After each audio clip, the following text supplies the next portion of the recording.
There is a bright orange flower that has grown in European kitchen gardens for over 500 years. Medieval cooks added it to soups, stews, salads, and bread. They called it pot marigold. They grew it because it tasted good and because it kept them healthy. Monastic physicians of the 12th century documented its use for stomach disorders, skin wounds, and what they described as inflammation of the gut. They were describing with 12th century language what modern gastroenterology now calls intestinal permeability, leaky gut, one of the most widespread and expensive digestive disorders of the modern world. A condition now treated with a $40 probiotic pill, a $60 L-glutamine powder, and a $35 digestive enzyme blend, all of which the supplement industry will happily sell you. The orange flower is calendula. It grows from seed in 6 weeks. It blooms continuously. It reseeds itself. It's almost impossible to kill. And the gut health industry has spent 40 years carefully ensuring you never thought to eat it.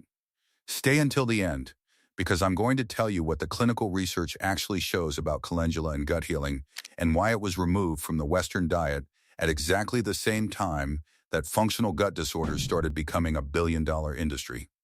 Calendula officinalis has been cultivated in southern Europe and the Mediterranean for at least 2,000 years, originally as a food crop and dye plant. The name comes from the Latin calendae, referring to the first day of the month, because calendula blooms on almost any day with adequate sunlight, month after month, from spring through frost. Medieval European cooks used calendula petals the way we might use saffron as both a color and flavor agent. They were added to broths, porridges, egg dishes, and meat preparations. The culinary use and the medicinal use were never separated because in medieval practice, they were never considered separate. 12th century German abbess and natural philosopher Hildegard of Bingen, one of the most significant medical writers of the medieval period, documented calendula for stomach disorders, liver problems, and skin conditions. The Renaissance herbalist John Gerard described it in his 1597 Herbal as a plant of exceptional versatility, wound healing, stomach calming, liver supporting, and anti-inflammatory. He noted it was much used in physic, meaning commonly employed by physicians. Through the 17th and 18th centuries, calendula was a staple of European domestic medicine. Every cottage garden had it. Every household knew its basic uses. It was not exotic or expensive. It was ordinary. Then industrialization happened. Urban populations moved away from kitchen gardens. Processed food replaced prepared food. Pharmaceutical medicine replaced domestic medicine. And the bright orange flower that European families had grown and eaten continuously for 5 centuries quietly disappeared from the Western diet. It did not disappear because it stopped working. It disappeared because there was no commercial infrastructure to sell it. Modern research on calendula is more robust than most people realize, particularly in the area of gastrointestinal health. Calendula contains several major classes of bioactive compounds, flavonoids, particularly isohamnitin and quercetin, triterpenoids, particularly oleanolic acid glycosides, polysaccharides, resins, and a distinctive set of carotenoids responsible for its vivid orange color. The gastrointestinal research is particularly compelling. A 2013 study in BMC Gastroenterology examined calendula extract's protective effect on the gastric mucosa, the lining of the stomach. The results showed significant reduction in gastric ulcer formation, comparable in some metrics to standard pharmaceutical treatments, with the proposed mechanism being both direct anti-inflammatory action and stimulation of mucin production, the protective mucus layer of the gut lining.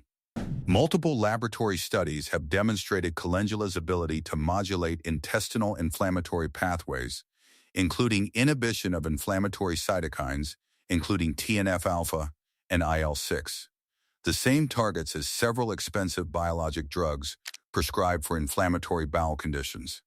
The polysaccharide fraction of calendula has demonstrated prebiotic activity in preliminary studies, meaning it feeds beneficial gut bacteria, functioning similarly to the prebiotic components of commercial gut supplements.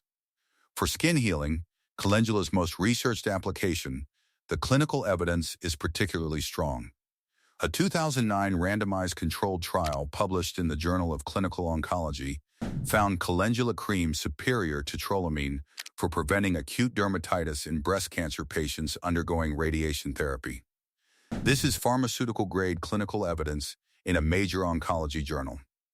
For a flower, the gut health supplement market was valued at over $16 billion in 2023. It is growing at approximately 8% annually. It sells you probiotics, prebiotics, digestive enzymes, L-glutamine, zinc carnosine, deglycyrrhizinated licorice, aloe vera inner leaf, slippery elm, and dozens of other compounds and botanicals at premium prices, often in combination products that cost $40 to $80 per month. Several of these botanicals, including calendula, were common European food plants for centuries. They were eaten as part of the normal diet. The gut health they promoted was a dietary baseline, not a supplemented exception. The food industry's systematic replacement of traditional botanical food plants with processed, shelf-stable, cheaply produced ingredients did not create a health crisis overnight. It created one gradually. Over 2 generations. The gut disorders that are now epidemic, IBS, GERD, leaky gut syndrome, are in part the downstream consequence of a diet stripped of the anti-inflammatory, mucosal protective botanical compounds that traditional European and Asian diets contained as a matter of course. The supplement industry emerged to sell back, in capsule form at 40 times the markup, a fraction of what the traditional diet provided freely. Calendula is an almost perfect example. You cannot patent the flower, but you can sell an artisanal calendula gut support complex for $55 a bottle. The flower that John Gerard described as much used in physic in 1597 is now sold in boutique wellness shops as a luxury botanical. Or you can grow it, in any soil, in any climate, from seed to bloom in 6 weeks. Stay until the end, I'll tell you exactly how to use it. Calendula has 2 distinct modes of traditional use, culinary and medicinal. Both are relevant and both are accessible. Culinary use, fresh calendula petals can be eaten directly in salads, added to rice dishes for color, stirred into soups and stews, or baked into bread and cakes. They have a mild, slightly bitter, slightly peppery flavor. Traditional European cooking used them as a saffron substitute in both color and culinary application. The simplest practice is simply adding a handful of fresh petals to your food a few times a week, a direct replacement for the traditional dietary baseline. Calendula tea. Dried petals steep for 10-15 minutes in hot water. 1 to 2 teaspoons of dried petals per cup. This is the classic medicinal preparation for gastrointestinal use. Traditional herbalists recommended 2 to 3 cups daily for active digestive complaints. Calendula tincture. Petals steeped in food-grade alcohol for 4 to 6 weeks, then strained. More concentrated than tea, used in smaller doses. Standard dose in traditional practice was 2-4 ml 3 times daily. Calendula-infused oil and salve for topical skin use, wound healing, dermatitis, rashes, post-radiation skincare. Cold infused in olive oil, then combined with beeswax for a salve. The clinical evidence for topical calendula, as mentioned, is among the strongest for any botanical in external wound care. Growing it, calendula is among the easiest plants to grow from seed. Direct sow in early spring. Full sun or partial shade. Average soil. Water moderately. It will flower within 6 weeks and continue flowering until frost. Deadhead regularly to extend the season. Let some flowers go to seed at the end of the season, and it will reseed itself indefinitely. Medieval cooks put it in soup because they knew it made them well. They didn't need a clinical trial to tell them what 5 centuries of kitchen observation had already proven. We systematically replaced that knowledge with a processed food supply and then sold it back to ourselves in supplement bottles. The flower is still here. It still grows. The seed packet costs less than a single probiotic capsule. If this resonates, subscribe. Every week on this channel, the plants they forgot to replace, the recipes they stopped teaching, the knowledge that survives. Subscribe. I'll see you in the next one.